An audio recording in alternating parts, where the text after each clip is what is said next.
They say home is where the heart is, but what happens when your own family turns that home into a prison?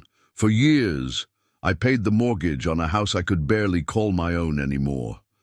My retirement savings dwindled as my son and his wife lived in luxury, but the day they moved me to the garage was the day I discovered just how far they'd go and how much stronger I was than they ever imagined.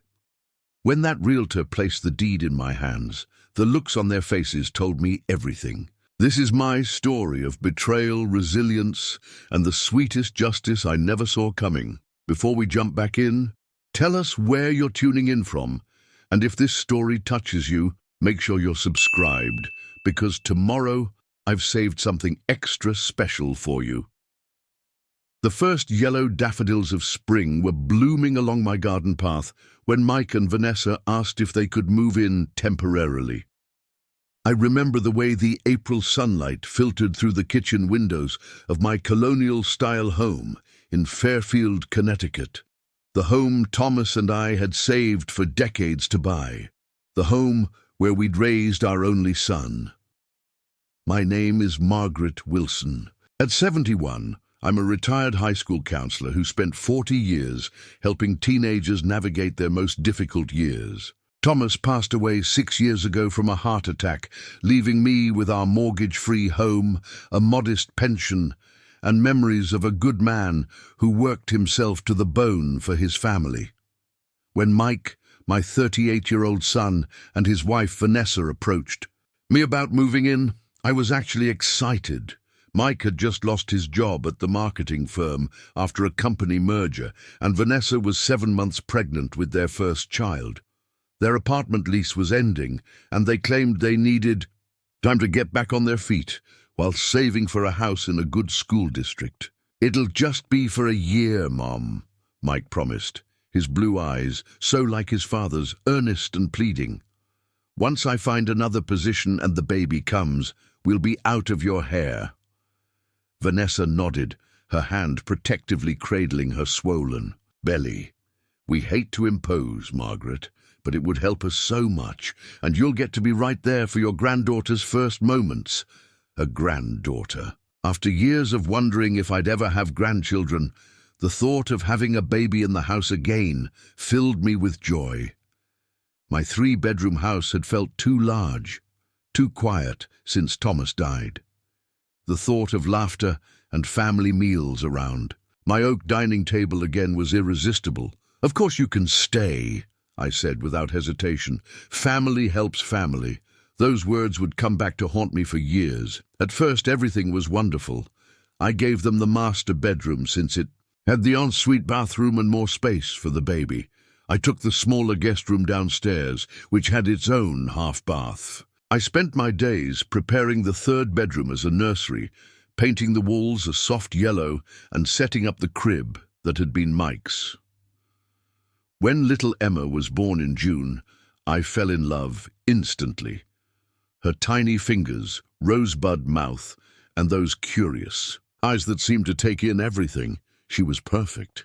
I happily took night shifts when Vanessa needed sleep, rocking Emma in the old wooden chair that had been in my family for generations. The first signs of trouble appeared gradually, like hairline cracks in a foundation. Vanessa's temporary stay turned into her redecorating my living room without asking, replacing my comfortable, well-worn furniture with modern pieces that hurt my back. My knitted throws disappeared, as did the family photos that had lined the mantel.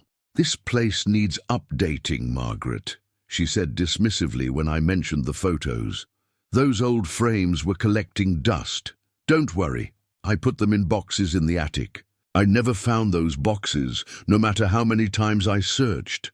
By Emma's first birthday, Mike had found a new job, but there was always a reason they couldn't move out. The housing market was too expensive. The school districts they wanted were out of reach. They needed to save more for a down payment. Meanwhile, I noticed my retirement savings dwindling faster than I'd anticipated. Without discussing it with me, Mike had taken over managing the household expenses, and somehow they seemed to double. The electricity bill soared, the water bill tripled, The groceries I bought disappeared quickly, replaced with expensive organic products I couldn't afford. "Mom, we need to talk about the household finances," Mike said one evening after Emma had gone to bed. He and Vanessa sat across from me at the kitchen table, a spreadsheet between us. "We've calculated that with 4 people in the house now, your pension just isn't covering the expenses." I frowned, confused. "But I've lived here on my pension just fine for years, and the mortgage is paid off." Vanessa sighed, exchanging a look with Mike that made me feel like a child being addressed by adults. "Margaret, surely you understand that having a baby changes everything. The specialty formula Emma needs, the organic food, the higher utilities, it all adds up." Mike slid the spreadsheet toward me. "We think it's fair if you contribute $12,500 a month toward household expenses." The number hit me like a physical blow. My entire monthly pension was $3,200. This would leave me with just $700 for my medications, car payment, insurance, and personal needs. That's almost my entire pension," I stammered.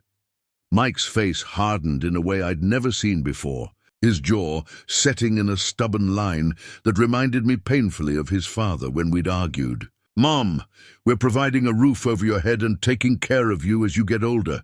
We need that money to make this arrangement work." "Taking care of me?" I repeated, bewildered. "This is my house." Vanessa reached over and patted my hand condescendingly. "And we appreciate that. But times change, and so do family dynamics. This way, everyone contributes fairly." Fairly?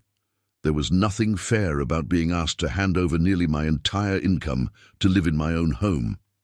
But when I looked at little Emma sleeping in her bouncer nearby, I thought of what Thomas would want. He'd want me to help our son, to be there for our granddaughter. So I agreed. I told myself it was temporary, that soon they'd be back on their feet, and things would go back to normal. That was 2 years ago. By Emma's 3rd birthday, I was essentially a guest in my own home. My bedroom had gradually been converted into a home office for Mike, with my belongings relocated to a tiny corner. My garden, once my pride and joy, had been torn up for Emma's playset and Vanessa's idea of low-maintenance landscaping, mostly concrete and gravel.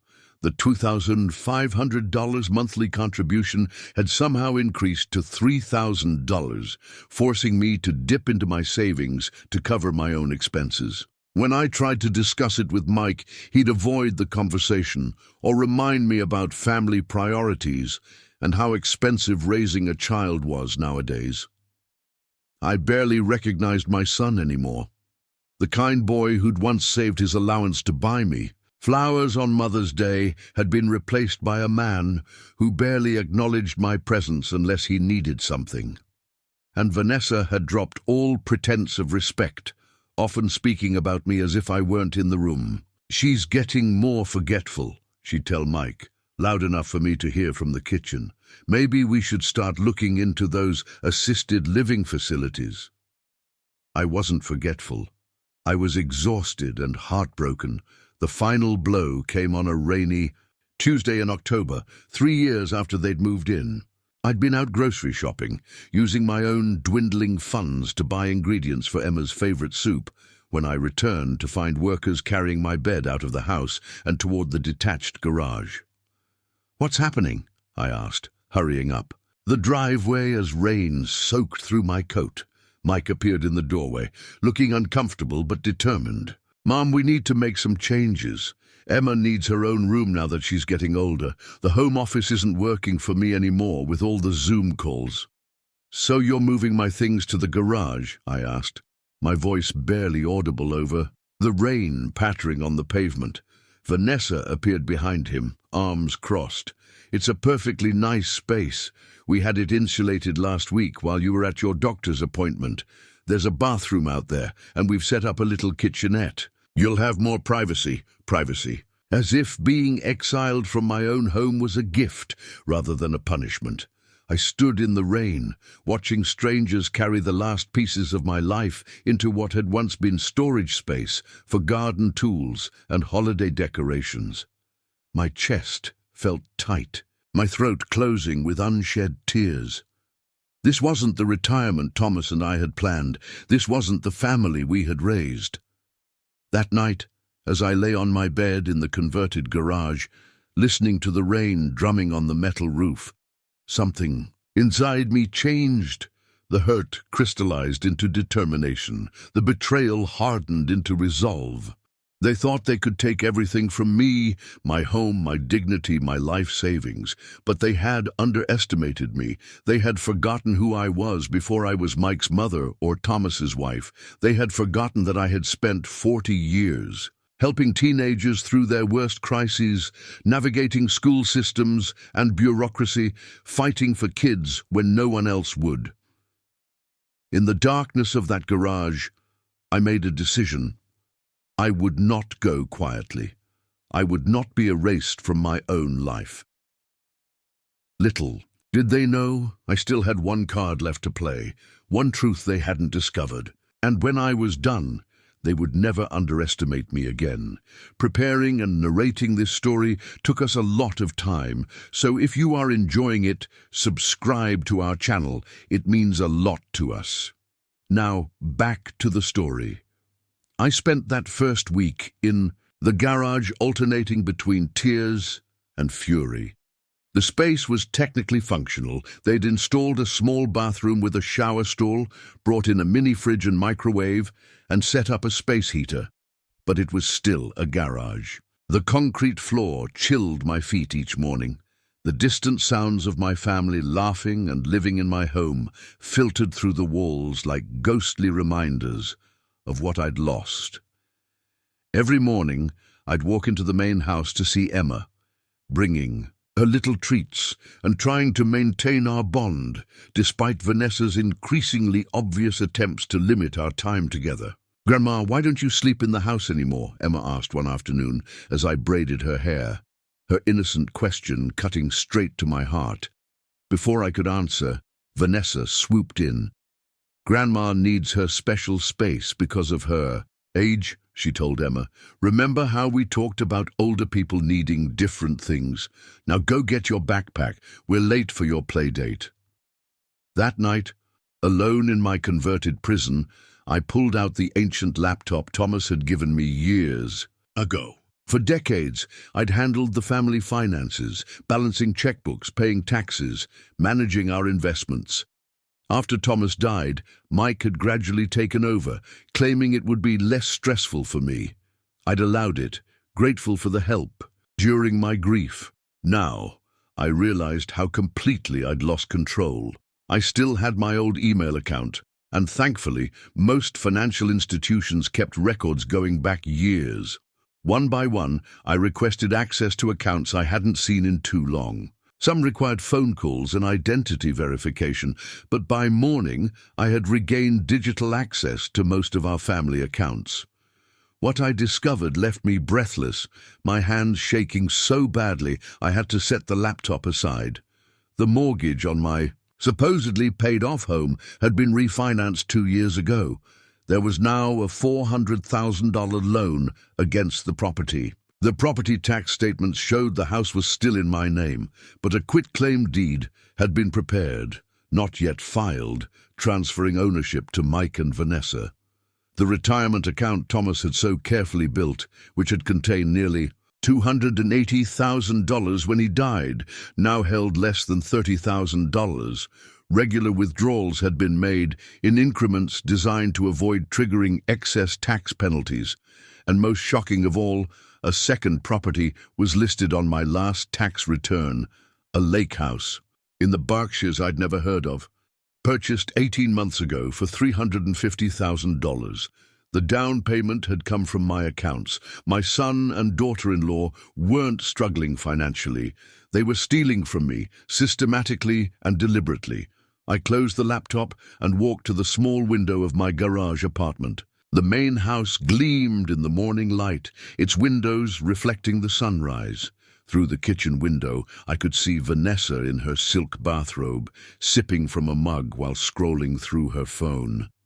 My kitchen, my home. For the first time in years, I felt something other than sadness or resignation. I felt rage, pure, clarifying, energizing rage. I needed proof, documentation, and most importantly, I needed help. The question was who to turn to. Mike and Vanessa had gradually isolated me from my friends over the years, claiming they were negative influences who didn't understand modern family dynamics. Most of my old colleagues from the high school had moved away or lost touch. Then I remembered Patricia Anderson. Patricia had been my closest friend during our teaching years. She'd retired and moved to Arizona to be near her daughter, but we still exchanged holiday cards. More importantly, her son-in-law was an attorney specializing in elder law. I'd met him at Patricia's retirement party years ago and remembered, thinking how passionately he spoke about protecting seniors from exploitation. With trembling hands, I dialed Patricia's number, praying she hadn't changed it. Margaret Wilson. Her voice, warm and familiar, brought tears to my eyes. My goodness, it's been ages. How are you? Patricia, I said, my voice breaking, I need your help. Over the next hour, I told her everything, the gradual takeover of my home, the financial exploitation, and now my exile to the garage. Patricia listened without interruption, and when I finished, her voice was steel. This ends now, she said firmly. I'm calling David today. This is elder abuse, plain and simple, and it's illegal. Whatever documents Mike had you sign, they won't. Hold up if you were coerced or misled. 2 days later, I sat in a coffee shop 20 miles from my home, clutching a folder of printed account statements and property records. Across from me sat David Anderson, Patricia's son-in-law, and beside him a woman he introduced as Sarah Jenkins, a forensic accountant who specialized in financial exploitation cases. Mrs. Wilson, David said after reviewing my documents, based on what I'm seeing, we have a clear case of financial exploitation and elder abuse. The refinancing of your home without your informed consent, the unauthorized withdrawals from your retirement accounts, the purchase of property in your name without your knowledge, these are all serious violations of law. Sarah nodded, her expression grim as she pointed to figures on the statements. They've been methodical, keeping most transactions just below reporting thresholds. But when you look at the pattern, it's unmistakable. They've diverted approximately $630,000 from your accounts over 3 years. The number hit me like a physical blow. $630,000. Thomas and I had worked our entire lives to save that money, skipping vacations, driving old cars, working extra jobs, and our son had helped himself to it as if it were his birthright. What can we do? I asked, my voice steadier than I expected. David leaned forward. First, we need to secure what's left of your assets immediately. I'd like your permission to put a freeze on all your accounts today. Second, we need to document your living conditions. Photographs of the garage, any texts or emails about the arrangement. Third, we need to establish your competency with a geriatric specialist to counter any claims they might make about your mental capacity. He paused, his expression softening. And Mrs. Wilson, I need to ask, what outcome are you hoping for? Some clients want full prosecution, others just want their money back and to live peacefully.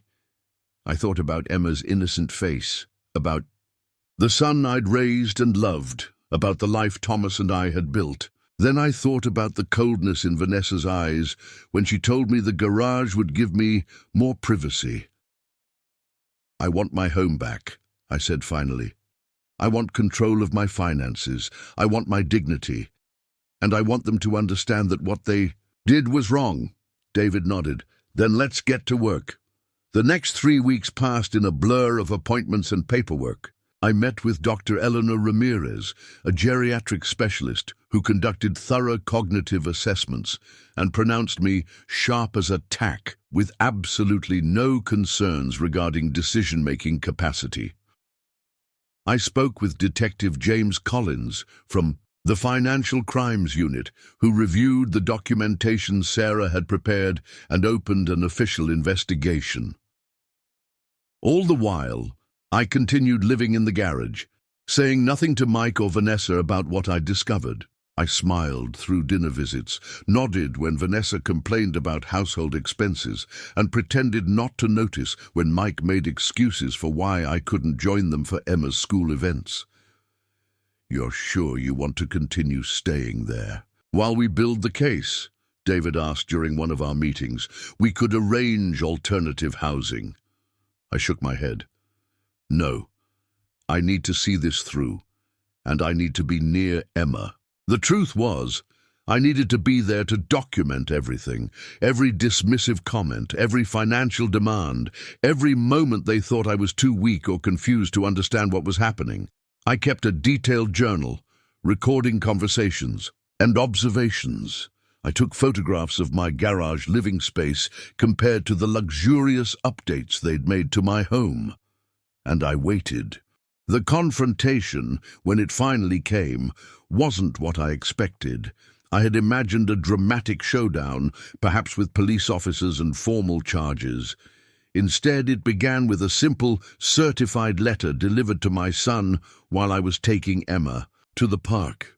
When we returned, Mike was standing in the driveway, his face ashen. In his hand was the letter from David's firm, outlining the financial exploitation investigation and the immediate freeze on all accounts associated with my name, including the home equity line they'd taken against my property.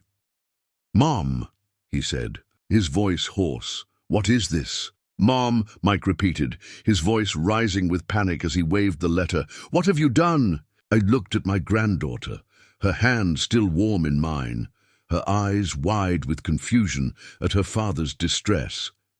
"Emma, sweetie, why don't you go inside and get a cookie from the jar?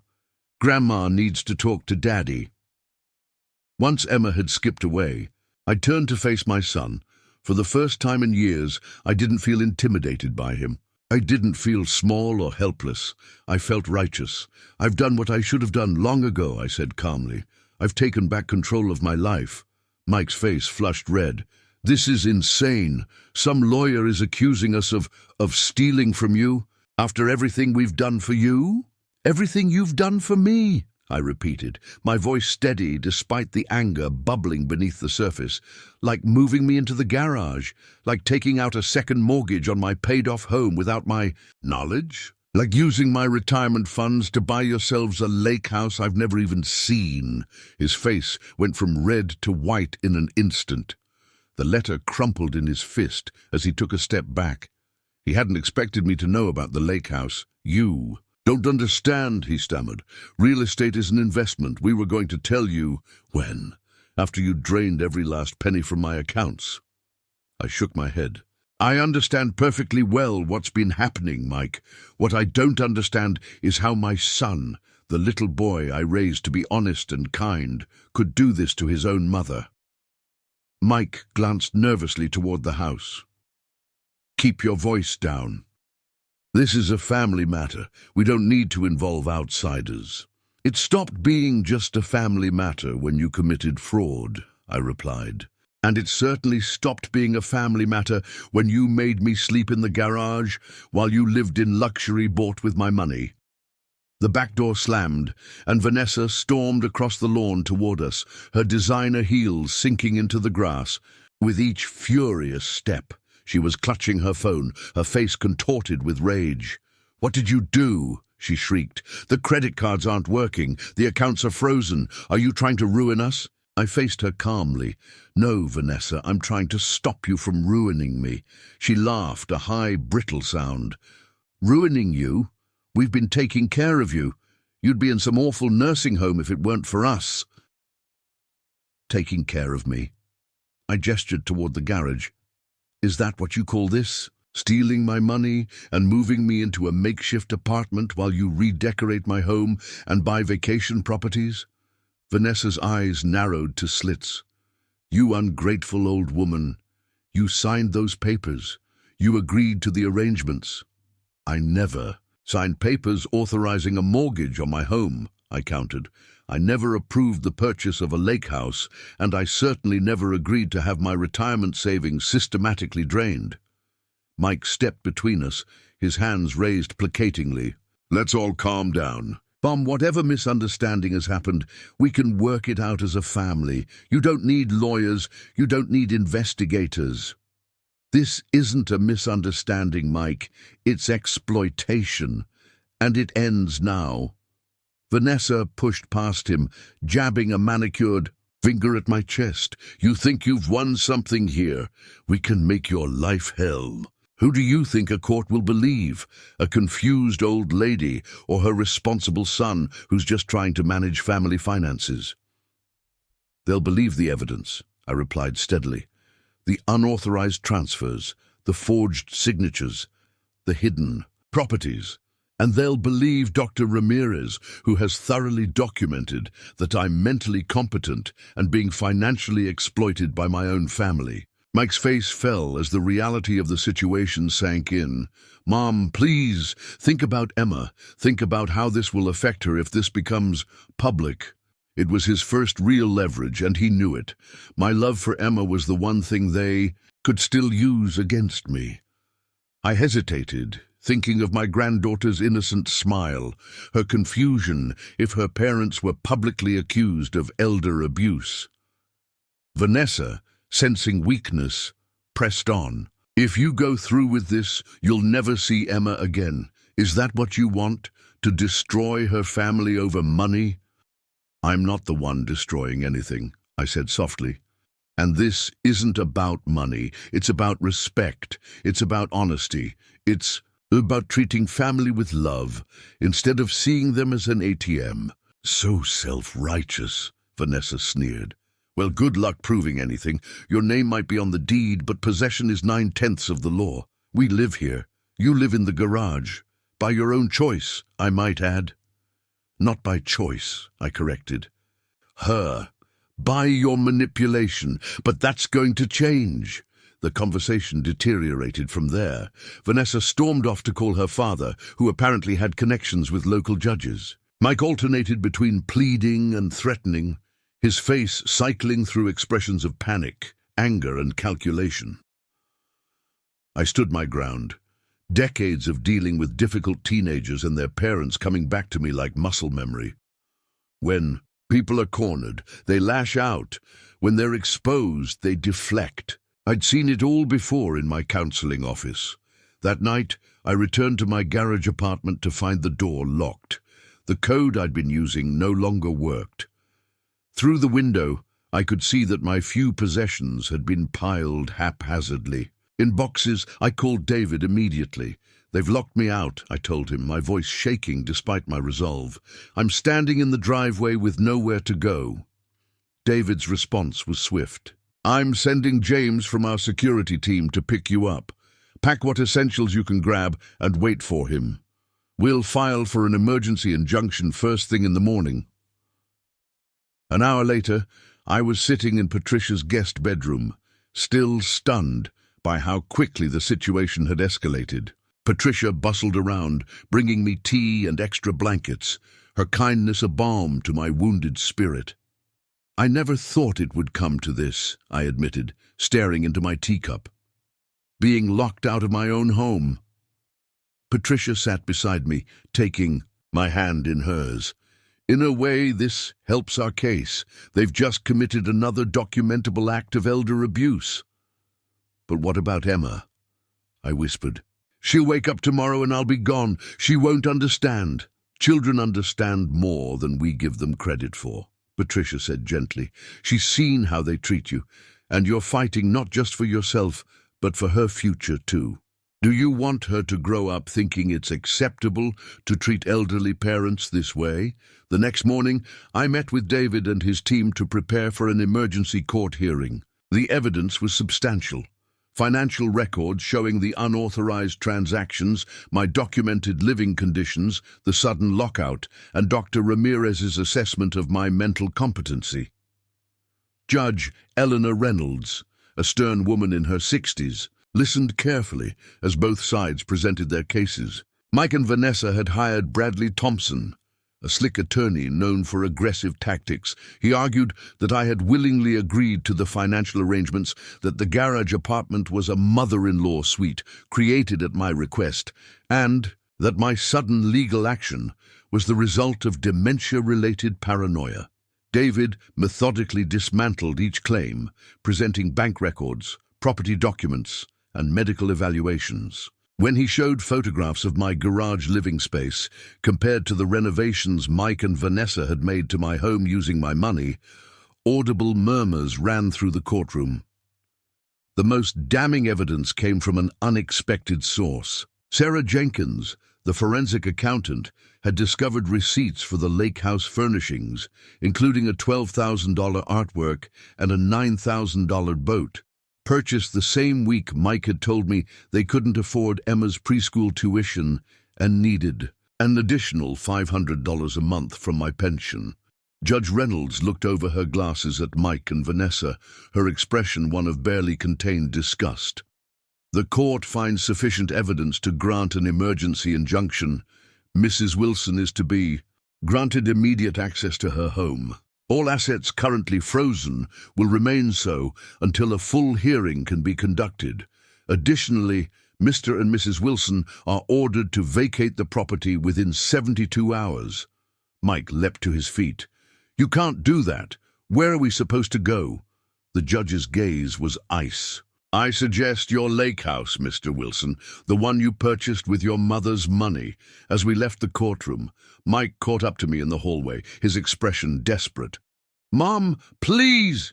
You've made your point, but don't do this to Emma. She needs stability. She needs her home." For the first time that day, my resolve wavered. Emma was innocent in all this. She didn't deserve to have her world upended because of her parents' actions. "I'll consider temporary arrangements for Emma's sake," I said finally, "but only if you agree to a full accounting of all funds taken and begin repayment." Mike's face hardened. "You'll regret this," he said coldly. "You have no idea what you're up against." I watched him stride away, wondering what he meant. I would learn soon enough that Mike and Vanessa had one more card to play. And it was one I never saw coming. I should have known they wouldn't surrender quietly. The morning after the emergency hearing, I returned to my home accompanied by James, the security specialist from David's firm, and a county sheriff tasked with enforcing the court order. We arrived to find the house eerily silent, the driveway empty of cars. "Looks like they've already left," the sheriff observed, checking his watch. "That's unusual. Most folks use the full 72 hours. Something felt wrong. The hairs on the back of my neck stood up as James unlocked the front door, using the new key the locksmith had provided. I stepped into my home for the first time as its rightful occupant in months, and froze in shock. The house had been gutted. My beautiful hardwood floors were scratched and stained. Holes gaped in the walls where artwork and electronics had been ripped out. The kitchen cabinet stood open, empty of all but a few chipped mugs. The refrigerator had been left open, the smell of spoiled food permeating the air. "Ma'am, you might want to sit down," James said gently, guiding me to the lone remaining piece of furniture, a battered ottoman in the corner of what had once been my living room. I moved through the house, in a daze, cataloguing the destruction. Every room told the same story of petty, vindictive rage. The master bathroom fixtures had been removed, leaving exposed pipes dripping water onto the tile. The closets were empty except for damaged clothes and broken hangers. Even the light. Bulbs had been taken from most fixtures, but the true devastation awaited me in what had been Emma's room. Unlike the rest of the house, it remained perfectly intact. Toys arranged on shelves, bed neatly made with her favorite unicorn comforter, drawings taped carefully to the walls. On the bed lay a handwritten note in childish scrawl. "Dear Grandma, Mommy says we have to go away because you don't love us anymore. I left sparkles for you so you won't be lonely. Love, Emma." Beside the note sat Emma's beloved stuffed rabbit, worn thin from years of hugs. My knees gave way. I sank to the floor, clutching sparkles to my chest as tears blurred my vision. This calculated cruelty, using Emma's innocence as a weapon, cut deeper than any financial betrayal ever could. "Mrs. Wilson?" The sheriff stood in the doorway, his expression grim. "You need to see this." In the kitchen, he showed me what they'd found taped to the inside of a cabinet door, a receipt for a moving company dated 3 days before the hearing, and printed boarding passes for 3 one-way tickets to Puerto Rico, departing yesterday. "Evening, they planned this," I whispered. "They knew they might lose the hearing, so they already had an escape plan." The sheriff nodded. "We'll file a report for property damage and alert the authorities in Puerto Rico. But if they've left the country, they don't have to stay gone forever," James explained. "Just long enough to hide assets and establish residency somewhere with favorable laws regarding property disputes." I thought of Emma, confused and heartbroken, being used as a pawn in her parents' vindictive game. The pain was almost unbearable. David arrived within the hour, taking in the destruction with a professional eye. "This complicates things," he admitted, "but it also strengthens our case. This level of vindictive property damage demonstrates clear intent to harm." "What about Emma?" I asked, still clutching her stuffed rabbit. "Can we get her back?" David's expression softened. "It's complicated. They're her parents, and while what they've done is reprehensible, taking a child across state lines or international borders isn't automatically illegal if both legal guardians consent. But using her as a pawn in financial retaliation could factor into custody discussions." I spent that night in Patricia's guest room again, unable to face sleeping in my vandalized home. The security team had secured the property, emergency plumbers had stopped the water leaks, and a cleaning crew was scheduled for the next day. But no amount of repairs could fix the hole in my heart where Emma belonged. "They're coming back," Patricia said confidently as she set a cup of tea beside me. "People like Mike and Vanessa, they don't just abandon comfortable lives. They've made a dramatic exit to scare you into backing down." "It's working," I admitted. "I'm tempted to drop everything if it means Emma comes home." Patricia shook her head firmly. "That's exactly what they're counting on. But think about what lesson that teaches Emma. That bullying and manipulation work, is that the legacy you want for her?" The question haunted me through a sleepless night. The next morning brought unexpected news. Sarah Jenkins, the forensic accountant, had discovered something crucial. Mike and Vanessa had purchased their tickets to Puerto Rico using a credit card Emma issued in my name. They'd also made several large cash withdrawals from accounts that were supposed to be frozen. "How is that possible?" I asked during an emergency meeting with David's team. "I thought the accounts were frozen by court order." "They were," David confirmed, looking troubled. "But it appears they had access to accounts we weren't aware of. They must have transferred funds before the injunction took effect." Sarah pulled up a complex diagram on her tablet. "We've traced a pattern of transfers through at least 5 different financial institutions. They've been preparing for this for months, possibly longer. Each time they moved money from your primary accounts, they split it. Some went to visible accounts we could trace, while the rest disappeared into this network." She pointed to several highlighted transactions. "The good news is they got sloppy. Toward the end, we've identified approximately $410,000 that was moved to an offshore account in the Cayman Islands within the past month. With proper legal channels, we can request those funds be frozen." "And the bad news?" I asked, bracing myself. "The property damage to your home is extensive," David said gently. "Initial estimates put repairs at minimum $50,000, possibly much higher depending on structural issues we haven't yet identified." "And there's another complication," Sarah added. "We've discovered that Mike recently filed paperwork claiming you have dementia and are unable to manage your affairs. He's applied to be your legal guardian." The room seemed to tilt around me, but the geriatric specialist, Dr. Ramirez, she certified that I'm fully competent. And her assessment will be crucial evidence, David assured me. But these proceedings can be lengthy and complex. It's a common tactic in elder exploitation cases. Create enough doubt about the victim's competency to delay legal proceedings while continuing to control assets. So what do we do? I asked, feeling the walls closing. David leaned forward, his expression determined. We fight back on every front.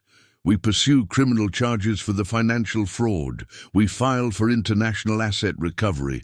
We challenge the guardianship petition with Dr. Ramirez's assessment and additional evaluations if needed. And most importantly, Sarah added, we follow the money. People like Mike and Vanessa leave financial footprints everywhere they go. For the next 2 weeks, I devoted myself to rebuilding my life amidst the chaos. I moved back into my damaged home, sleeping on a borrowed air mattress in the least destroyed bedroom. Contractors came and went, replacing broken fixtures and repairing walls. Friends from my teaching days, alerted by Patricia to my situation, arrived with furniture, dishes, and moral support. Through it all, I clung to Sparkles, the stuffed rabbit Emma had left behind, as both comfort and reminder of what I was fighting for.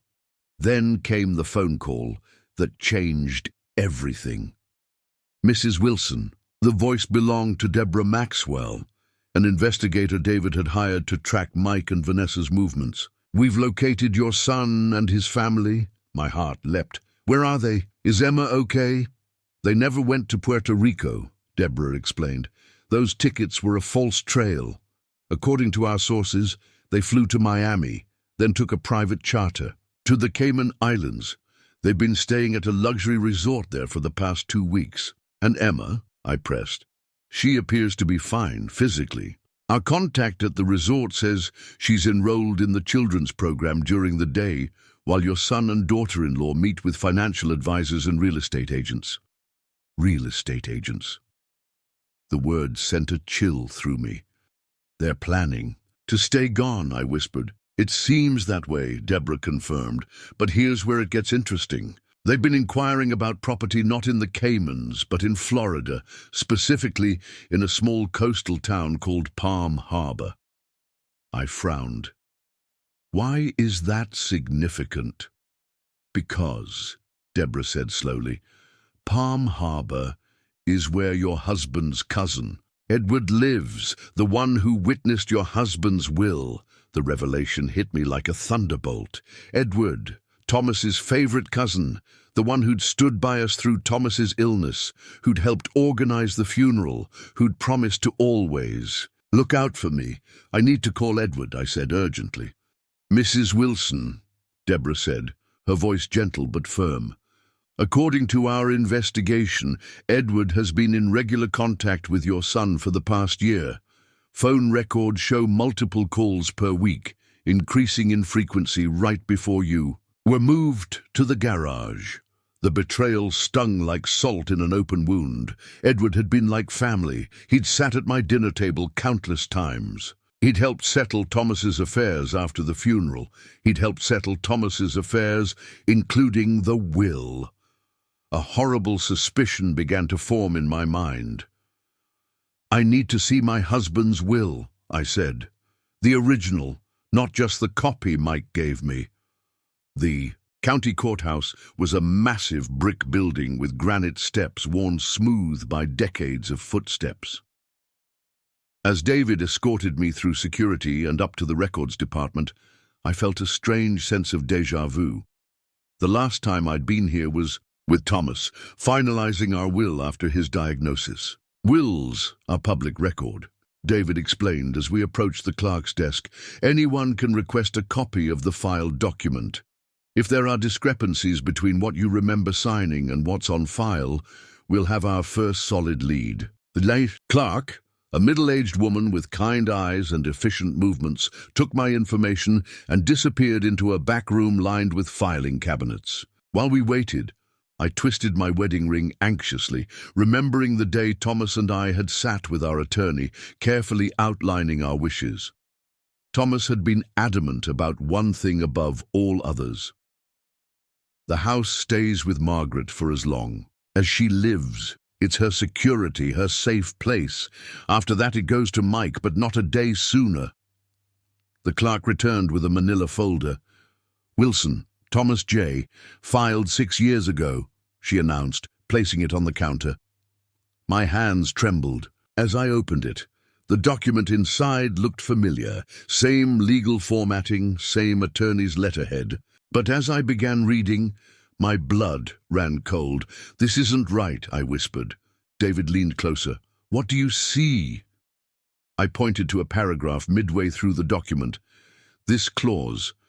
It says Thomas left the house to Mike outright, with me having life tenancy rights at the discretion and judgment of the primary beneficiary.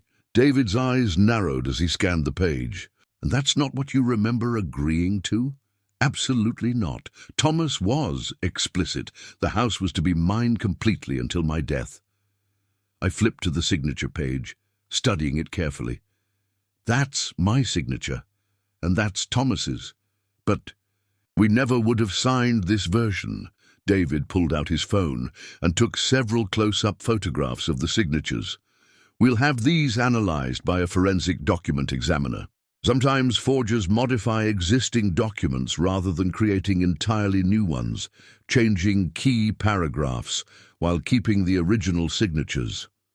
He turned to the witness signatures page. "Edward Wilson," he read aloud. "Thomas's cousin. And our attorney," I added, pointing to the other signature.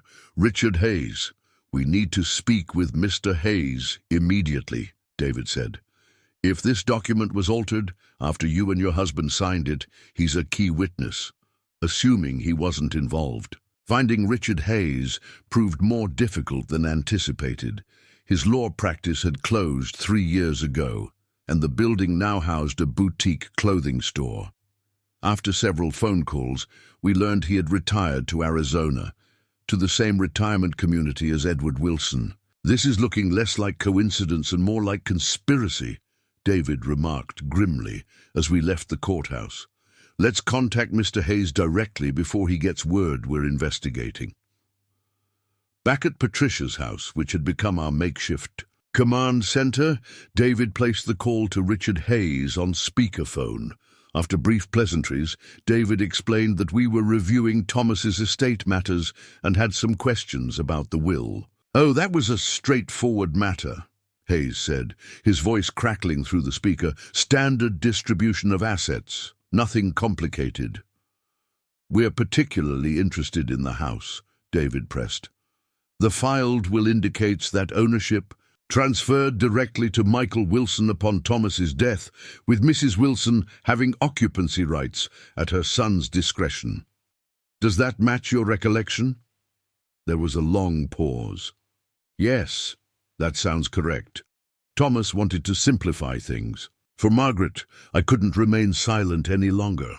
"Richard, that's not true," I interjected. "Thomas insisted the house stay in my name until my death. We both signed those instructions. You drafted the will accordingly." Another lengthy silence followed. When Hayes spoke again, his voice had changed, becoming defensive and clipped. "Mrs. Wilson, with all due respect, that was 6 years ago. People often misremember the details of legal documents, especially during emotional times." "I didn't misremember anything," I insisted. "The will has been altered." "That's a serious accusation," Hayes snapped. "The document was properly witnessed and notarized. If you're implying impropriety, this conversation needs to end right now." David jumped in smoothly. "Mr. Hayes, we're simply trying to clarify matters. One more question. When did you last speak with Edward Wilson or Michael Wilson?" The question clearly caught Hayes off guard. Well, Edward and I play golf occasionally. We're in the same retirement community. As for Michael, I haven't spoken with him in years." "That's interesting," David said casually, because phone records indicate multiple calls between your number and Michael Wilson's over the past year, including a 42-minute call the day before Mrs. Wilson was moved to the garage apartment. The line went dead. David set down his phone, his expression grim. That's as good as a confession. He's involved. But how? I asked, struggling to understand. The will I signed gave me the house outright. How could they change it after the fact? There are several possibilities, David explained. They could have created an entirely new document and forged your signatures. More likely, they modified the existing will before filing it, changing key provisions while keeping the signature pages intact. With Hayes and Edward as conspirators, they had access and opportunity. Patricia, who had been quietly observing, spoke up. But why would Hayes risk his law license for this scheme? He had a good reputation, financial motivation most likely, David replied. We'll need to trace any unusual payments to his accounts around the time of Thomas's death and the will filing. The forensic document examiner confirmed our suspicions the following day. The will on file had been altered. Subtle differences in typeface, alignment, and paper stock indicated that pages had been substituted after signing. More damning still, the notary stamp used appeared authentic, but the notary whose name appeared had died 2 months before the will was allegedly notarized. Armed with this evidence, David filed emergency motions with the court to invalidate the filed will and to investigate criminal conspiracy charges against Mike, Edward, and Richard Hayes. Within hours, a judge had granted a temporary restraining order freezing additional assets linked to all 3 men. This explains so much, I said, as we reviewed the timeline Sarah had constructed. If Mike believed he already legally owned the house because of the altered will, he would have felt entitled to everything, the refinancing, the remodeling, even moving me to the garage. It also explains why they fled so quickly after the hearing, David added.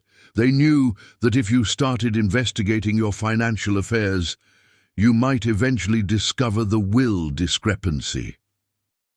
That evening, as I sat in Patricia's garden watching the sunset, my phone rang. The screen displayed a number I didn't recognize, with an international country code.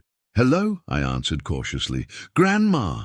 Emma's small voice sent my heart soaring. "I miss you." "Emma, sweetheart, I miss you too so much. Are you okay? Where are you?" "We're at a hotel with a big swimming pool," she said. "Mommy and Daddy said we're on vacation, but I want to come home. I miss Sparkles and my room." I heard muffled voices in the background. Then Mike came on the line. "Mum, we need to talk." My joy at hearing Emma's voice hardened into resolve.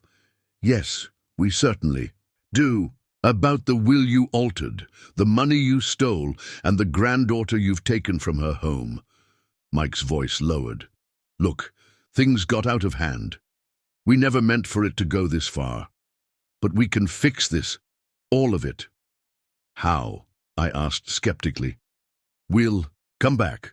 We'll work out a fair arrangement for the house and finances. We just need you to drop the legal proceedings first." A week ago, I might have agreed to anything just to have Emma back. But now, understanding the full extent of their deception, I knew better. "No, Mike, I'm not dropping anything. What you've done is criminal. You altered your father's will. You stole from me systematically. You tried to have me declared incompetent. Dad wanted me to have the house eventually anyway," he argued, his voice taking on a familiar wheedling tone. "We just expedited things." "By committing fraud," I finished flatly. "By betraying your father's explicit wishes and my trust." "Mom, be reasonable. If you push this, it gets ugly for everyone. Think about Emma." "I am thinking about Emma," I replied. "I'm thinking about the lesson she'll learn by watching her grandmother stand up to bullies, even when those bullies are family." Mike's voice hardened. "Fine, have it your way, but you'll never see Emma again. and you'll spend whatever years you have left fighting us in court instead of enjoying your retirement. Is that really what you want?" Before I could answer, I heard a commotion in the background, voices arguing, a door slamming. "Mike!" I called out. "Mike!" The line went dead. I stared at the phone, heart pounding. Something had happened on Mike's end of the call. But what? 20 minutes later, my phone rang again. This time it was Deborah, the investigator. "Mrs. Wilson," she said, her voice tight with excitement, "we've just received word from our contact in the Caymans. The local authorities have detained your son and daughter-in-law." "What? Why?" "Credit card fraud. The cards they've been using, the ones they took out in your name without authorization, were flagged by the International Fraud Detection System. Apparently, the resort became suspicious when they tried to extend their stay with a third different card in as many weeks." "And Emma?" I asked anxiously. "She's safe. She's currently with local child protective services until arrangements can be made." I closed my eyes, relief washing over me. "What happens now?" "They'll be held for questioning, but given the international nature of their crimes, we have an opportunity. David is already in contact with the FBI's Elder Fraud Division.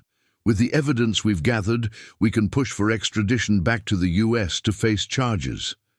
The pieces were finally falling into place, but I knew from experience that cornered animals are at their most dangerous. Mike and Vanessa still had one card left to play, and I needed to be ready when they did. The next 72 hours passed in a blur of international calls, legal consultations, and sleepless nights. Getting Emma home became my singular focus, overshadowing even the criminal proceedings against Mike and Vanessa.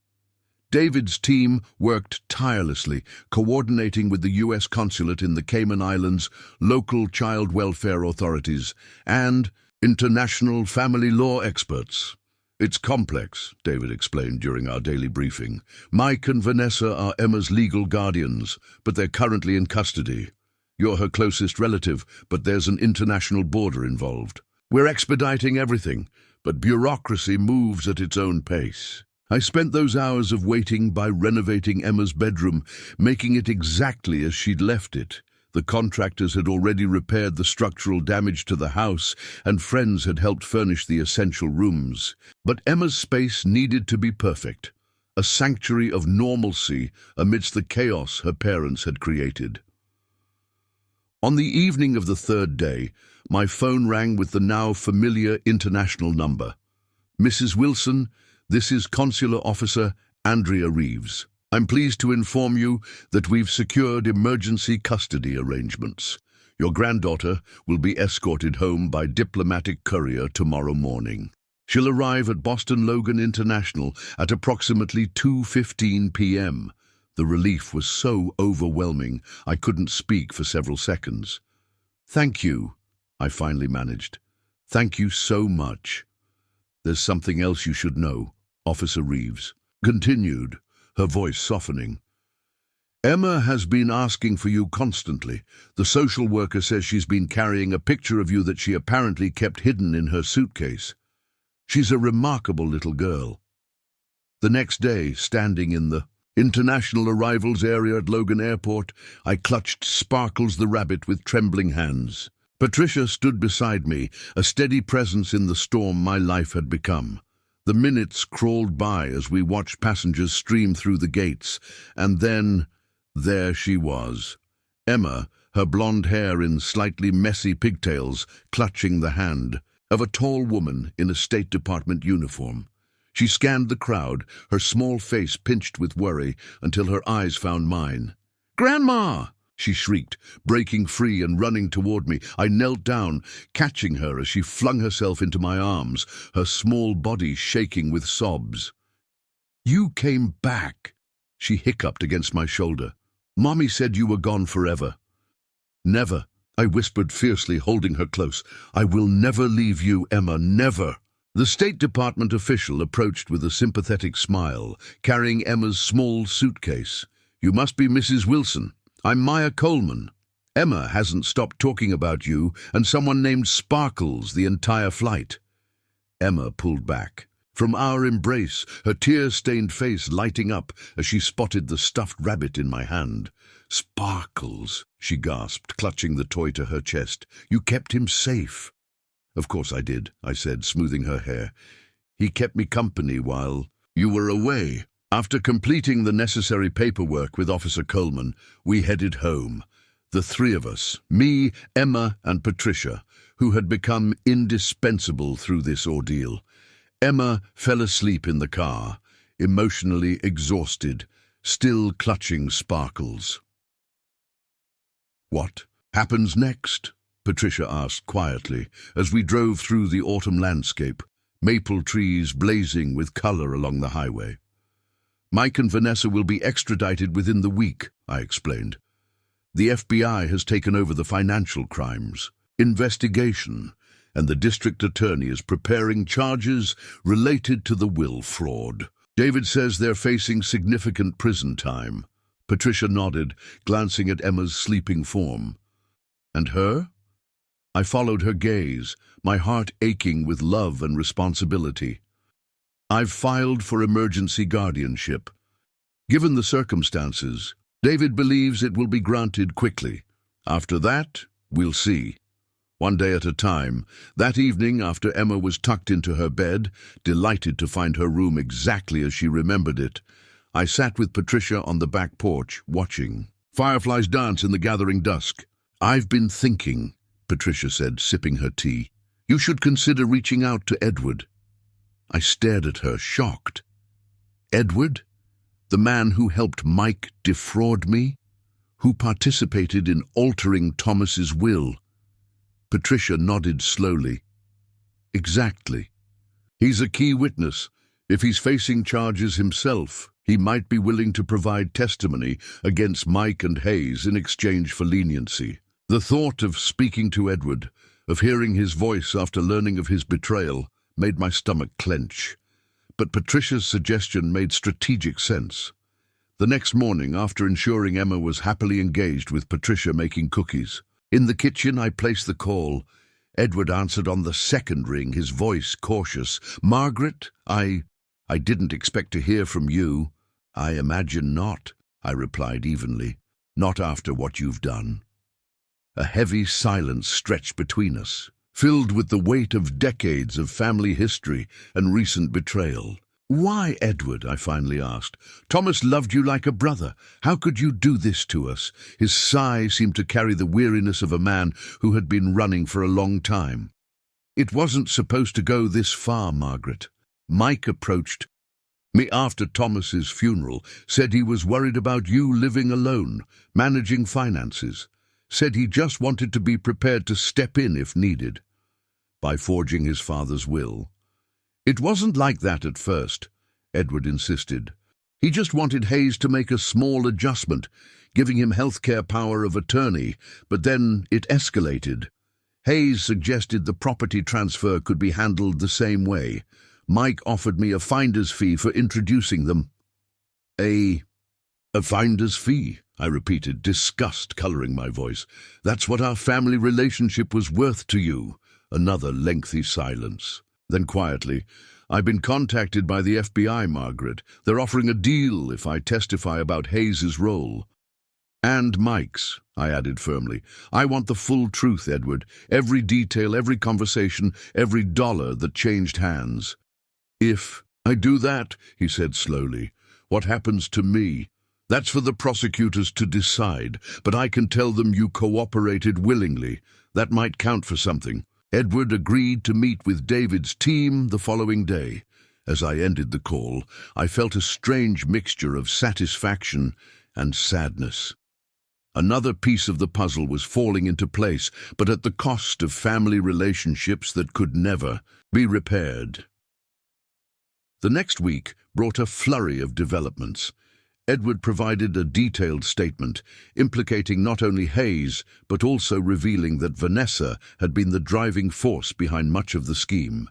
According to Edward, she had pushed Mike relentlessly, researching financial exploitation techniques online and orchestrating the gradual isolation that had made me so vulnerable. The district attorney filed formal charges, fraud, financial exploitation of an elder, forgery, identity theft, and conspiracy.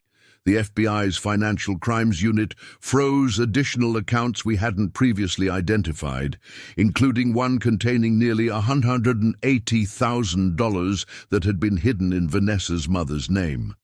Through it all, Emma adjusted to her new reality with the resilience only children possess. During the day, she seemed almost happy, attending school, playing with neighborhood friends, helping me in the garden. But nights were difficult. She often woke with nightmares, crying for parents who had betrayed her trust as thoroughly as they had betrayed mine.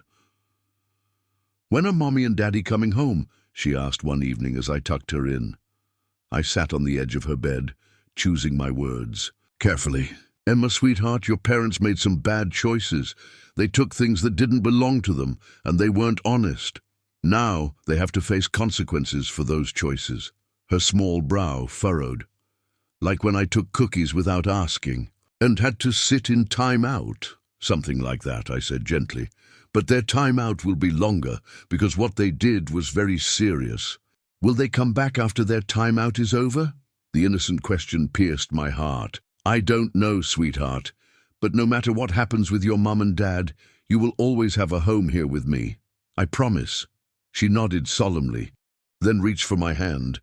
"Grandma, I'm glad I get to live with you. Mommy was always mad and Daddy was always on his phone.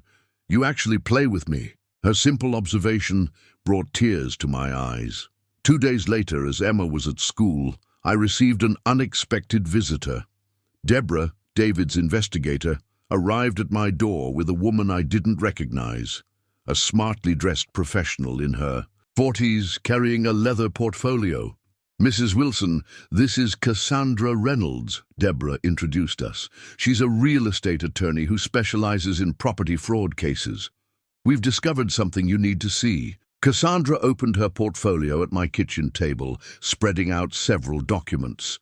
"Mrs. Wilson, we've been tracking the activity related to your property.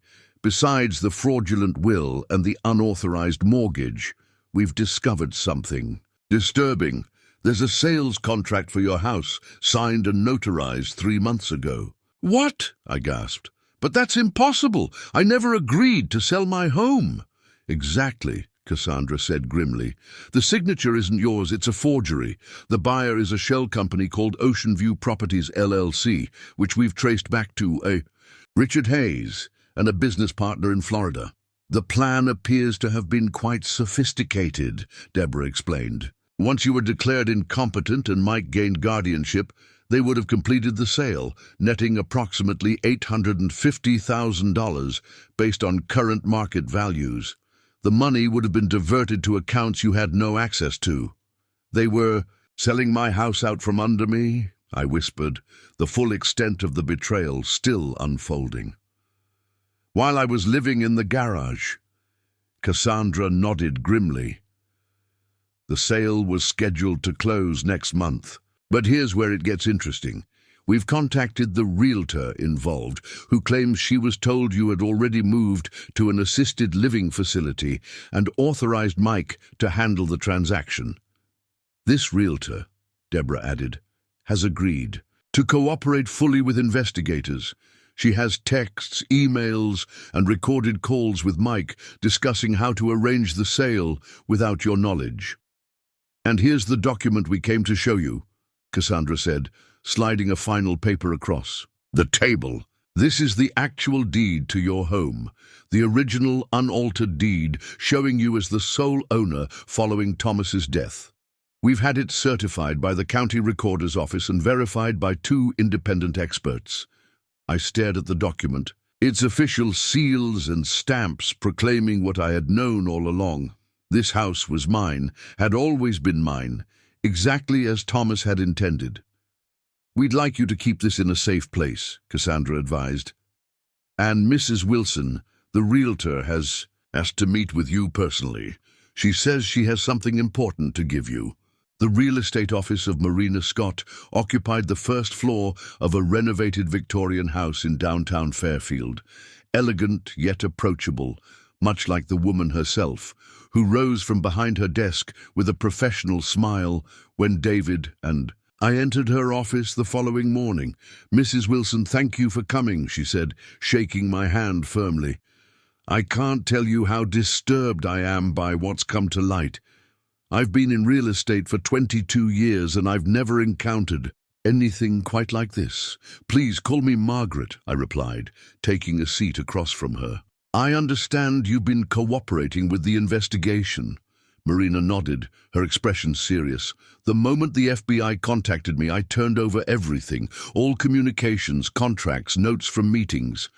I want to make it absolutely clear that I had no knowledge of what your son and daughter-in-law were planning." "We understand," David assured her. "Your cooperation has been invaluable."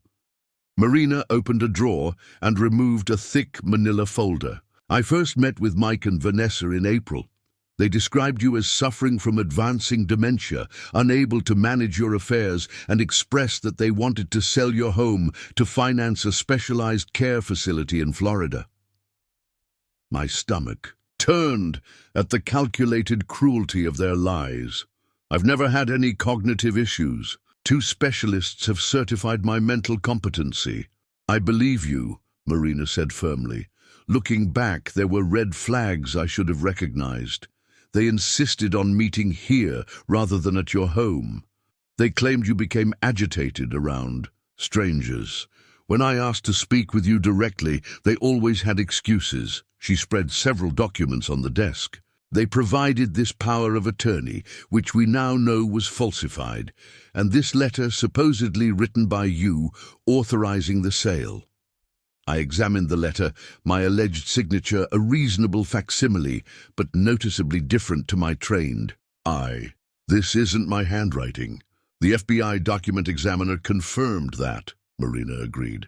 "But what really prompted my suspicion was this." She pulled out her phone, scrolled briefly, then placed it on the desk between us. A series of text messages appeared on the screen. "Mike, need to expedite closing. Mother becoming difficult."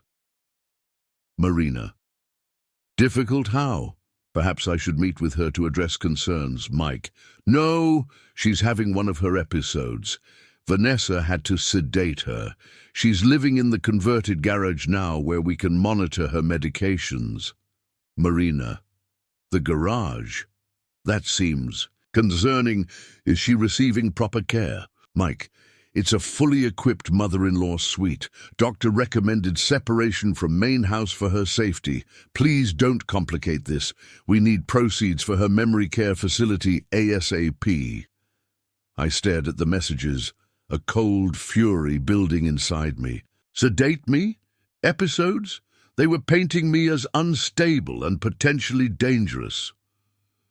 "These texts were sent the day after you were moved to the garage," Marina explained.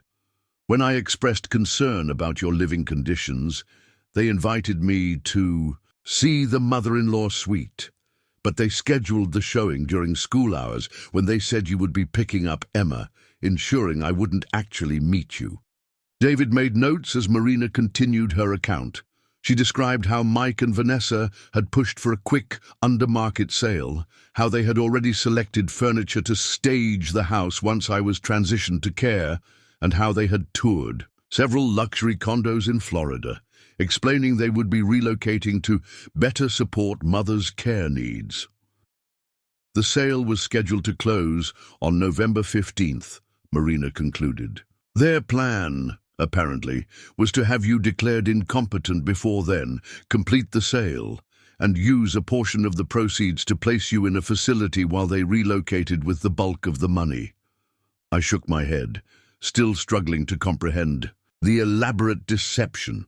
They really thought they could get away with this. "Unfortunately, elder exploitation schemes often succeed," David commented. "They rely on isolation, manipulation, and the reluctance of victims to admit they've been taken advantage of by family members." Marina closed the folder and took a deep breath. "But that's not why I asked to meet with you, Margaret. There's something else, something I discovered only yesterday." She reached into her desk drawer and removed a sealed envelope. After the FBI contacted me, I went through all my records related to your property. I discovered that Mike had asked me to look into the title history, claiming there might be an old lien that needed clearing before sale. She pushed the envelope across the desk. What I found instead was this, filed with the county recorder. 20 years ago, but never properly indexed in the system. It's a quitclaim deed, signed by Thomas's parents before they passed away, transferring their partial interest in the property solely to you, not jointly to you and Thomas, as was previously recorded. My hands trembled as I opened the envelope. Inside was a certified copy of a deed I'd never seen before, dated 1998, signed by Thomas's parents, Harold and Eleanor Wilson. "What does this mean?" I asked, looking between Marina and David. David reviewed the document, his eyebrows rising. "It means that legally, you owned the house outright even before Thomas passed away. His parents transferred their 25% interest in the property directly to you, not to Thomas or to both of you jointly." "The house has only ever been in your name, Margaret," Marina explained. "Thomas's will couldn't control its disposition because he didn't own it. You did. Even if the altered will had been legitimate, it couldn't have transferred the house to Mike because it wasn't Thomas's to give." The irony was staggering. All of Mike's elaborate schemes, the forged will, the false power of attorney, the fraudulent sale, had been based on a fundamental misunderstanding of who actually owned the property. "Did Mike and Vanessa know this?" I asked. Marina shook her head. "I discovered it during the title search, but hadn't reported back to them yet. The FBI asked me not to disclose any findings to them after the investigation began. David was still examining the deed." "This is significant, Mrs. Wilson. It means that not only were their actions fraudulent, but they were also fundamentally futile. They could never have legally transferred ownership of your home, regardless of their schemes." Marina reached across the desk, placing a final document before me. "And that brings me to this, the official updated deed to your property, reflecting your sole ownership, free and clear of any claims, liens, or encumbrances." The document was impressive. Official seals, stamps, and signatures proclaiming, in legal terminology, what I had always known in my heart: this home was mine. Not Mike's, not the bank's, through the fraudulent mortgage they'd taken out, and certainly not the mysterious shell companies that had tried to purchase it. "I had this prepared as soon as we untangled the legal mess," Marina explained. "The fraudulent mortgage has been invalidated, the false sale contract voided, and the title insurance company has issued special coverage protecting you against any future claims related to this situation." "Thank you," I whispered, running my fingers over the embossed seal. "This means more than you can know." As we prepared to leave, Marina hesitated, then spoke softly. "Margaret, forgive me for asking, but what will you do about Mike and Vanessa? The prosecutor has asked if I'm willing to testify at their trial." I met her gaze steadily. "I believe in consequences, Marina. What they did wasn't just to me. It was to Emma, to Thomas's memory, to the legal system itself. They need to face those consequences, however difficult that may be for all of us." She nodded, understanding in her eyes. "And the house? Will you stay?" I thought about the home Thomas and I had shared, where we'd raised Mike, where Emma was now rebuilding her life. The garage where I'd been exiled now stood empty, a reminder of how far things had gone before I found the courage to fight back. "Yes," I said firmly, "this is my home. It always has been." The next day brought another development. The FBI's financial team had traced the Lake House property, discovering that Mike and Vanessa had purchased it through a complex series of transactions, designed to hide its ownership. Because they had used fraudulently obtained funds for the purchase, the property would be seized and eventually sold, with proceeds going toward restitution. "We'll never recover everything," David explained during our weekly update meeting. "Some Funds were spent on travel, luxury goods, and living expenses. But between the lake house, the frozen accounts, and the assets we've identified in Vanessa's mother's name, we're looking at recovering approximately $720,000 of the estimated $850,000 that was misappropriated. And the criminal cases? I asked. Moving forward, the district attorney has offered plea deals to Edward and Hayes in exchange for their testimony. But so far, Mike and Vanessa are refusing to negotiate. They've hired separate attorneys. Never. A good sign for a married couple facing criminal charges. As fall turned to winter, I focused on creating a stable environment for Emma. The court had granted me temporary guardianship, with a permanent decision pending the outcome of the criminal proceedings against her parents. We established routines, school, therapy, playdates with new friends, and slowly the haunted look began to fade from her eyes. Emma asked about her parents less frequently as the weeks passed, though I made sure she could speak with them by phone under supervised conditions. The conversations were strained and brief, with Vanessa often making passive-aggressive comments about me, turning Emma against them, and Mike awkwardly trying to maintain some semblance of normalcy. "Your mom just doesn't understand grown-up problems," Vanessa told Emma during one call. "We did everything for your own good." After that particular conversation, Emma climbed into my lap, her small face serious. "Grandma, is it wrong that sometimes I don't miss Mommy and Daddy very much?" I held her close, choosing my words carefully. "Feelings aren't right or wrong, sweetheart. They just are. And it's okay to feel safe and happy here with me, even while part of you still loves your parents." She nodded thoughtfully. "Daddy said they made mistakes because they wanted nice things for us, but we already had nice things here with you. Out of the mouths of babes, as the saying goes." Emma, in her innocent wisdom, had cut through all the justifications and excuses to the simple truth. What Mike and Vanessa had done wasn't about providing for their family. It was about greed, pure and simple. The preliminary hearing date was set for January 15th. As the day approached, I steeled myself for what would inevitably be a difficult experience.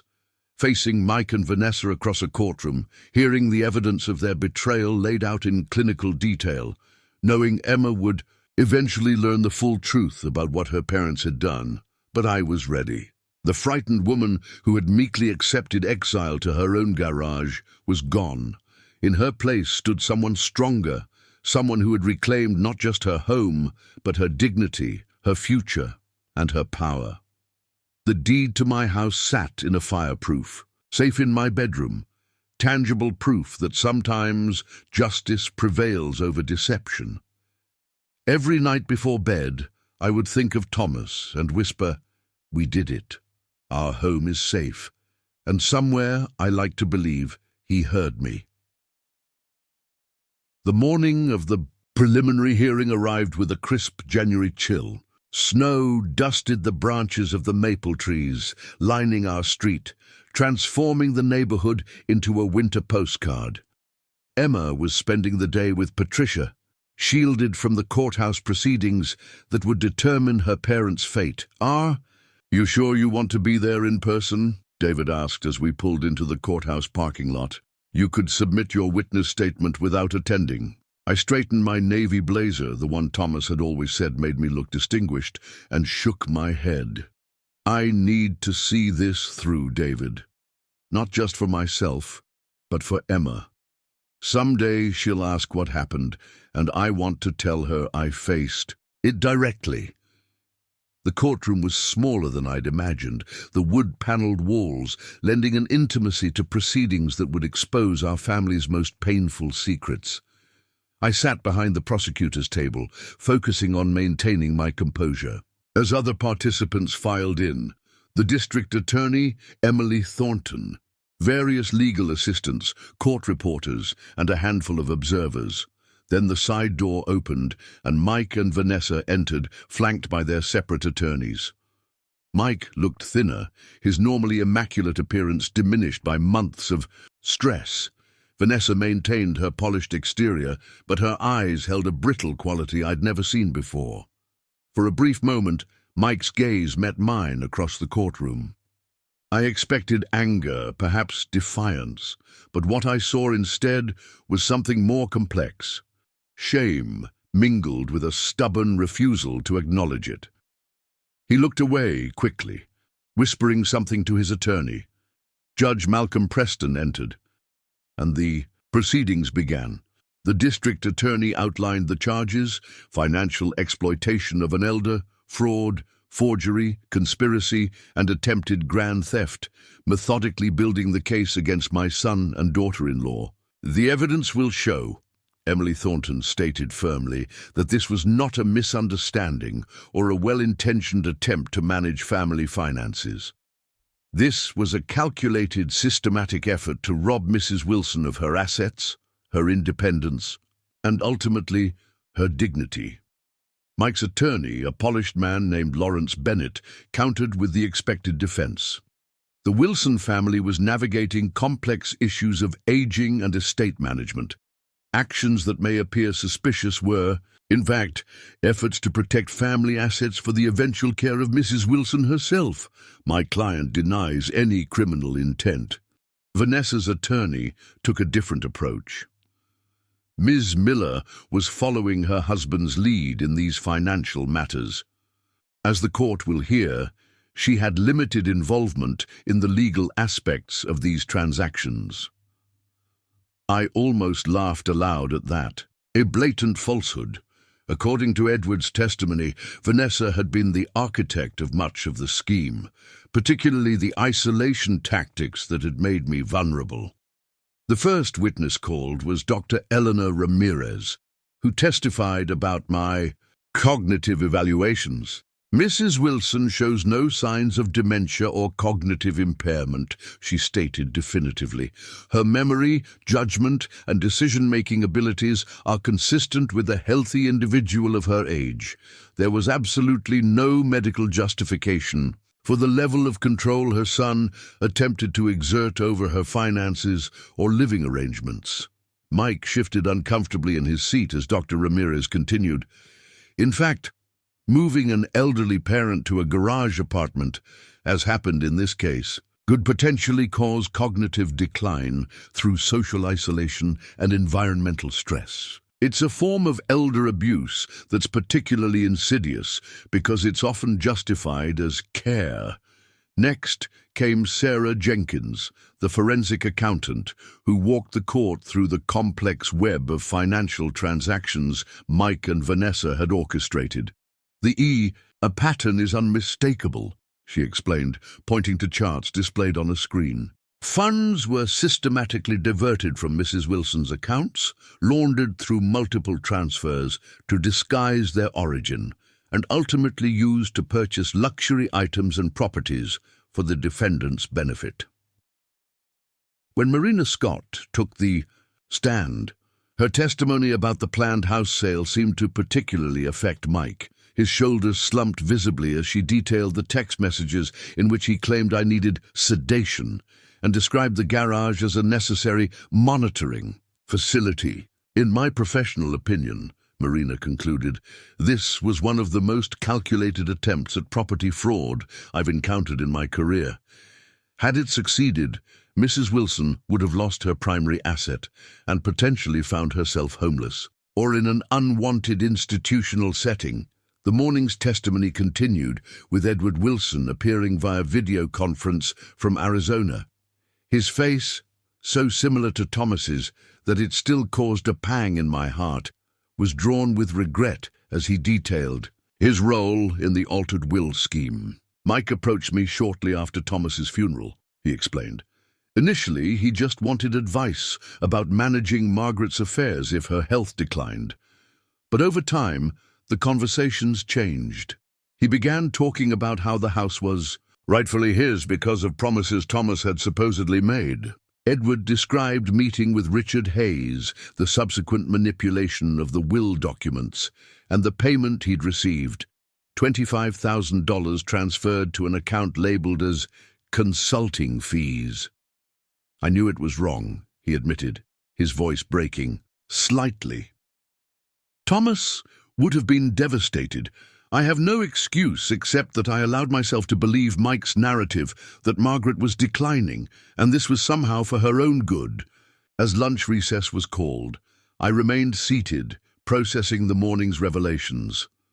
Despite knowing what had happened, hearing it laid out so clinically in court made it newly painful. The calculated nature of the betrayal, the cold exploitation, masked as concern. During the break, I stepped into the hallway for a moment of quiet. To my surprise, Mike approached, his attorney hovering anxiously nearby. "Mom," he said, his voice low and strained. "Can we talk, just for a minute?" I studied my son's face, the face I'd once kissed goodnight, the face that had beamed with pride. At his college graduation, the face that now showed the strain of his own terrible choices.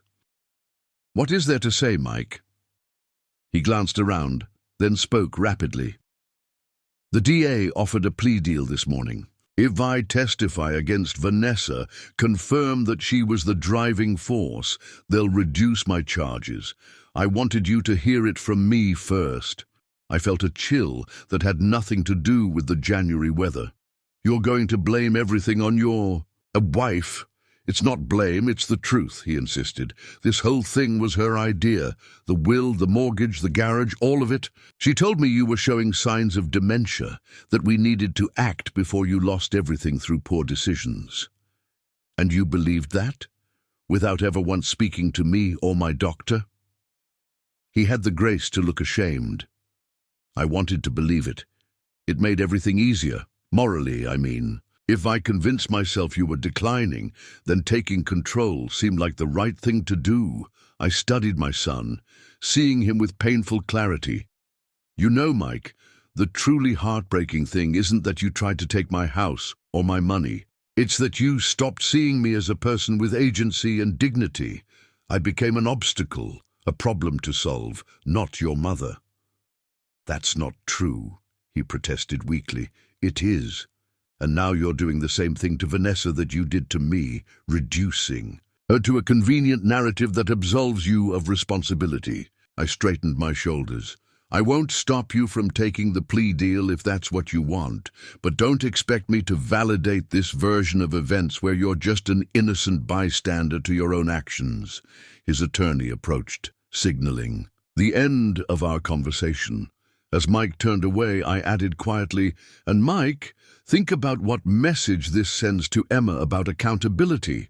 The afternoon session brought the most difficult testimony yet. The FBI agent who had interviewed Emma in the Cayman Islands. He described how Emma had revealed patterns of neglect while her parents focused on their financial schemes and luxury purchases. The minor child reported regularly being left with various caregivers while her parents attended money meetings, Agent Reeves testified. She described being told to pretend Grandma was confused if certain topics came up. Perhaps most disturbingly, she reported being instructed to inform her grandmother that she needed special expensive medicine as a way to extract additional funds. I closed my eyes briefly, absorbing this new wound. They had weaponized Emma's innocence, using her as a tool in their scheme. It was the one betrayal I wasn't sure I could ever forgive. By late afternoon, the preliminary evidence phase concluded.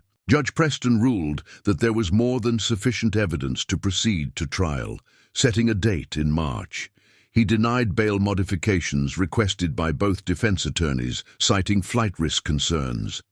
The defendants have already demonstrated a willingness to flee the jurisdiction with fraudulently obtained funds, he noted severely. The current bail and monitoring conditions will remain in place. As the courtroom cleared, I watched Mike and Vanessa being led back to the holding area.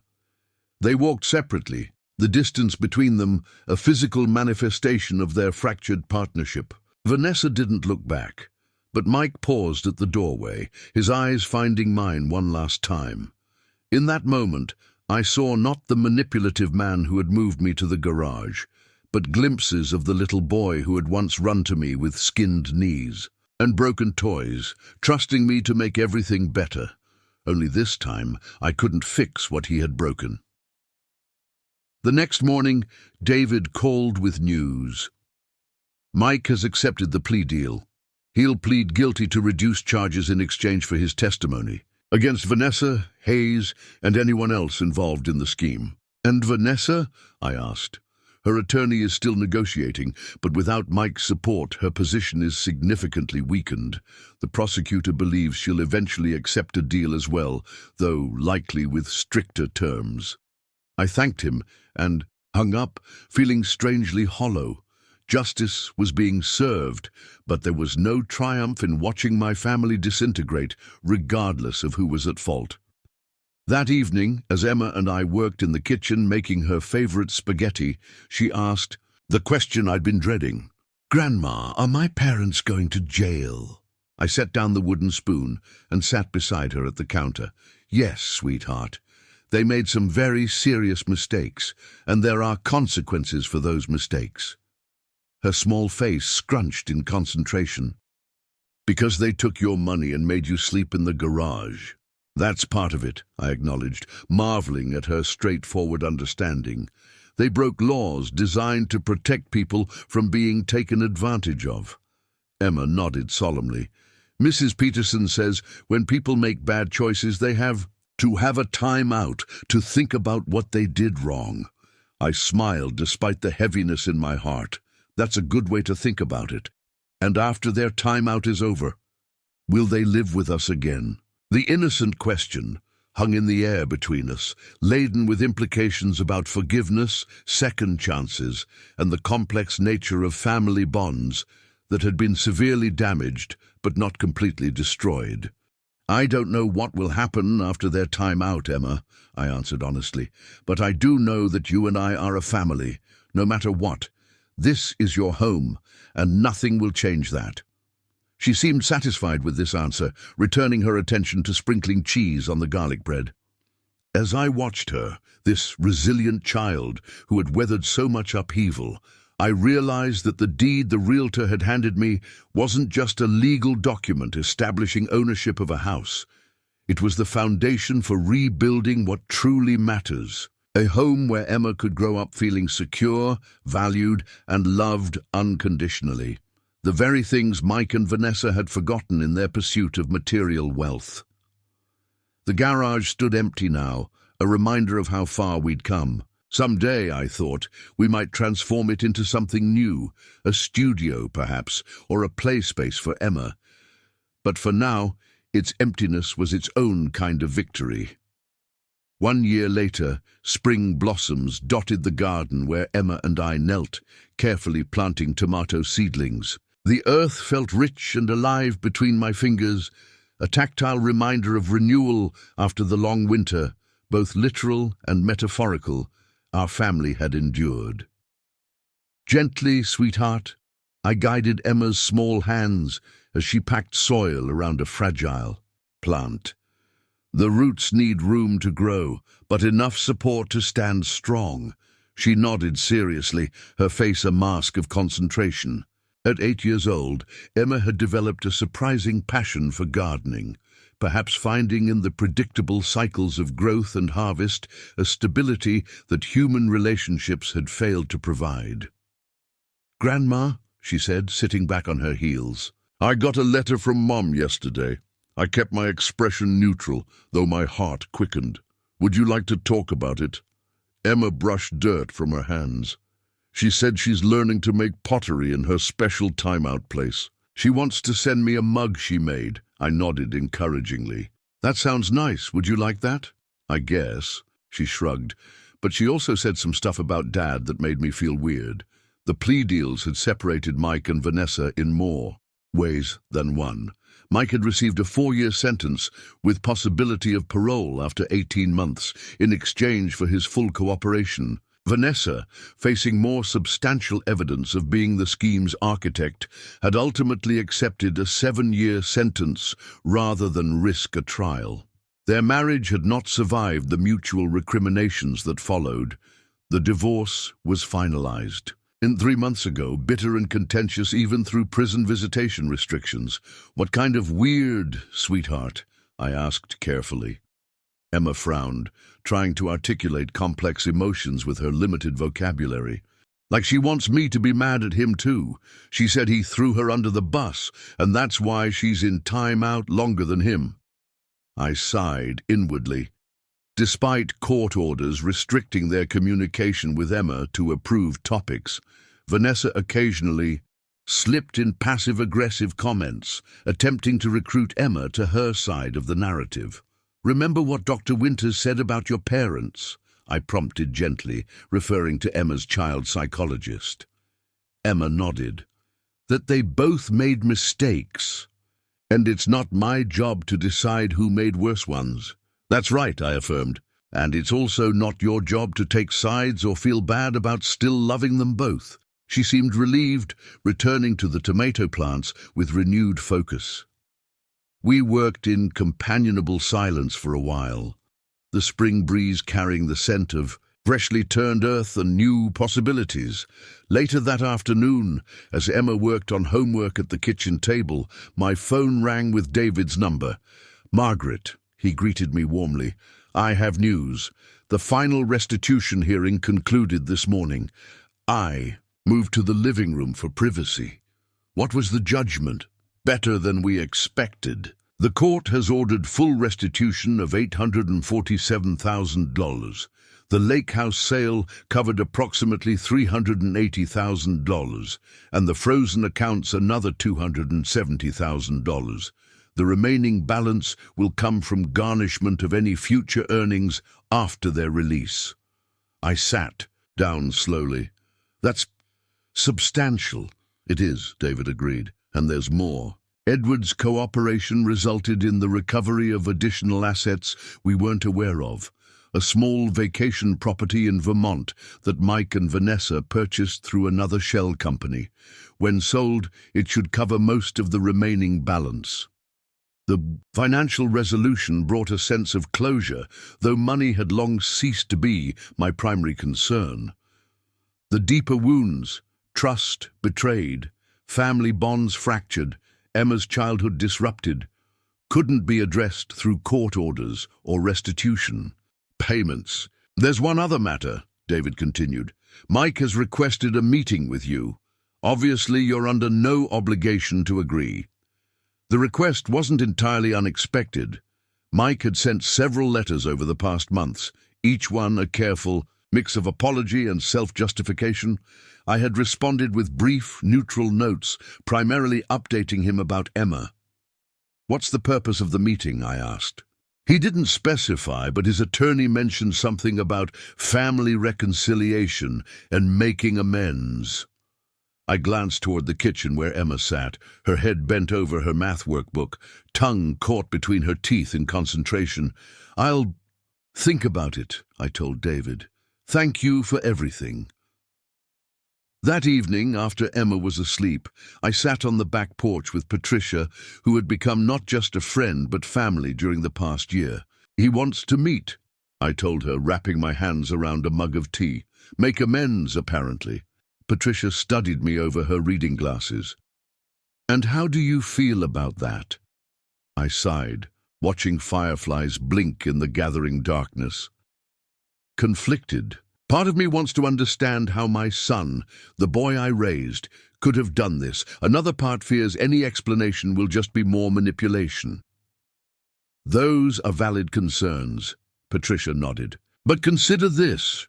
You've already weathered the worst he could do. You fought back and won. Perhaps now you're in a position of strength to hear him out without being vulnerable to further harm."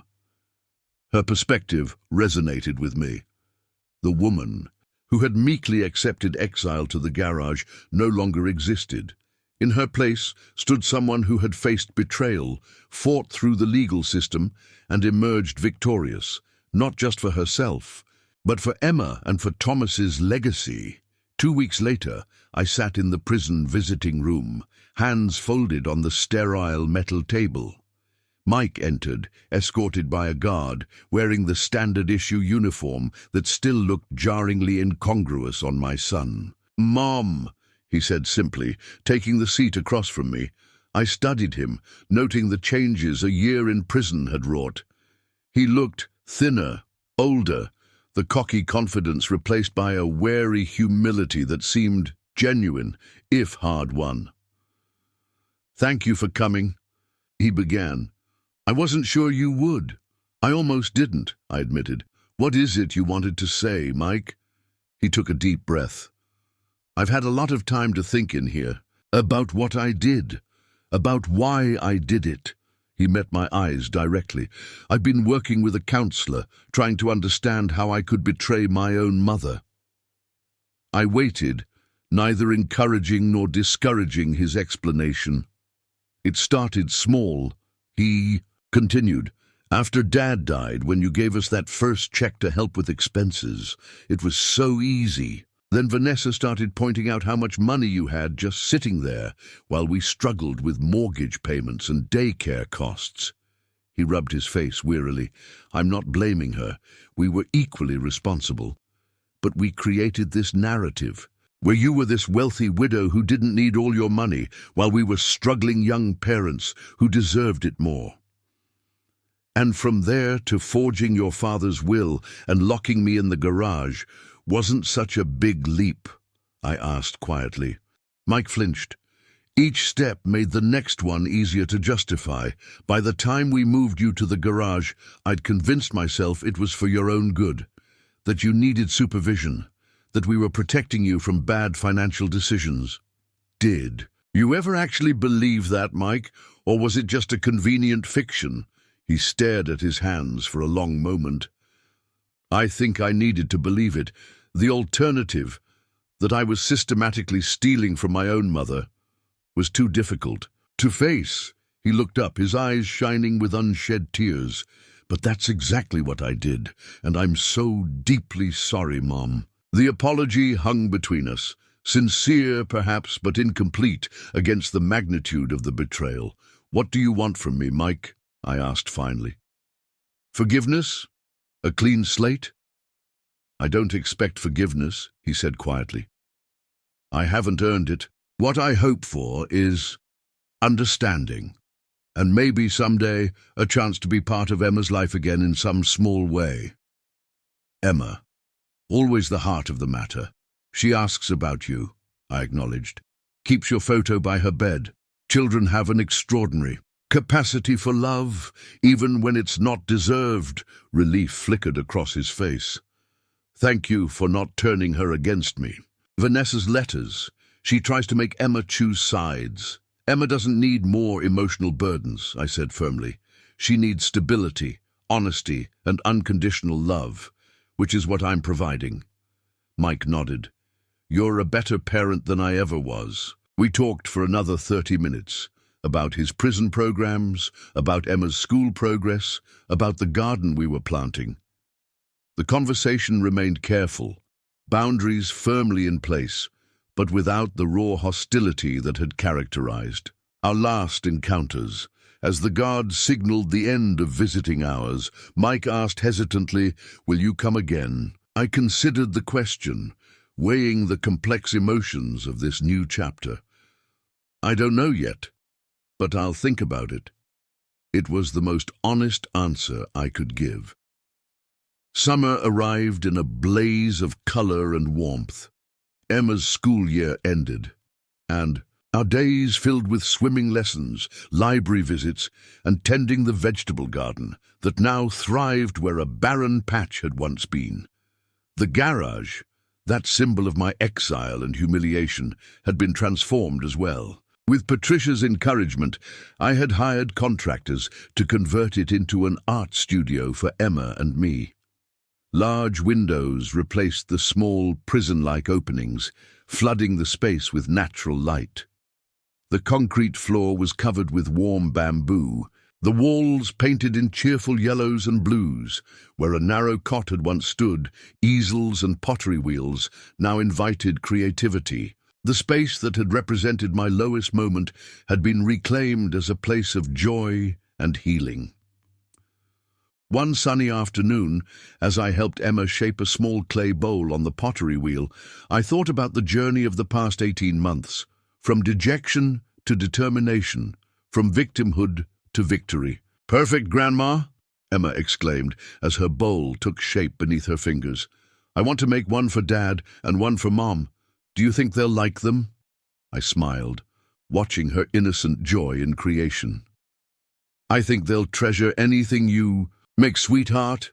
Later, as Emma napped, exhausted from our creative endeavors, I sat in my garden with the deed to my house, the document Marina had handed me that day that changed everything. Its official stamps and seals had faded slightly with handling, but its significance remained undiminished.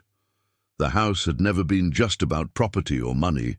It was about dignity, independence, and the right to age with self-determination. It was about creating a safe harbor for Emma in the storm of her parents' choices. It was about honoring Thomas's wishes that I would always have a home of my own. The garage, once my prison, now stood transformed, a testament to the power of reclaiming what was wrongfully taken. Like me, it had emerged from darkness into light, from confinement into possibility. As I tucked the deed back into its protective folder, I thought about Mike's request for understanding, perhaps eventual reconciliation. The path forward wasn't clear, the wounds still tender beneath their scars. But I had learned that strength doesn't come from refusing to bend. It comes from knowing when flexibility represents wisdom rather than weakness. Whatever the future held for our fractured family, one truth remained constant. This home, this sanctuary I had fought for and reclaimed, would always be a place where both Emma and I could stand tall, secure in the knowledge that we belonged exactly where we were. No one would ever again make me sleep in the garage. And that certainty, hard-won through tears and determination, was perhaps the most precious deed of all. Up next, you've got 2 more standout stories right on your screen. If this one hit the mark, you won't want to pass these up. Just click and check them out. And don't forget to like, subscribe, and turn on the notification bell so you don't miss any upload from us.